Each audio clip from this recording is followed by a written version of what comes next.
edasiz. Azroq yana bir gapim batdi. Yuraksiz batdi. Men bu asli muqom etishga tayyorlik qilgandim. Biroqlarni to'g'ri chiqara olmayman. Agitadigan yerlarni to'g'ri ololmayman. Shu sababdan men tushkunlashib ketib, ovozim baksat, nimanda satgan. Ovozimga azaldan sat o'xshamamda deb. Ben ümitsizlik ketdim. Ben hazır muqam o'qishni o'rganib vaqtida 1,5 yil bo'lay deb qoldi. Balkim yana 40 yil o'qisam-mu, lekin mukammal aytolmasligim mumkin deb qarayman o'zimcha. Men tadqiqotni tushundim, o'rganyapman. Ham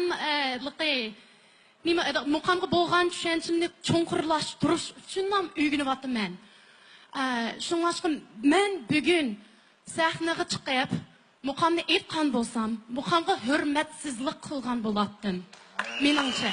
Shunga muqamga hurmatsizlik qilmaslikqa men o'zimning ona tilidagi bir naqshini aytishni to'g'ri topdim. Muqamni bo'lsa men do'rab aytalayman ancha-muncha, ammo do'rab aytaversam, men xuddi keklikning mingishini do'rayman deb, o'zining mingishini unutib qolgan qog'ida bo'lib qolganman. Şuna.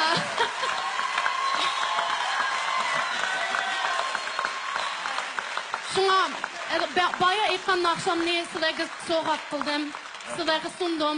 To'g'ri tushunishinglarni umid qilaman. Rahmat. Onalarda bir gap bor, o'zini sovg'anma yaxshi o'ynar. 5 nafar eng muhtaram ustozimiz shundoqla naq maydondagi bizning barliq tomoshabinlarimiz sizga hurmat bildirdi. Mushundaq bir unutulg'isiz minutlarning hayotimizda bo'lganligining o'zi biz uchun intayin g'animat.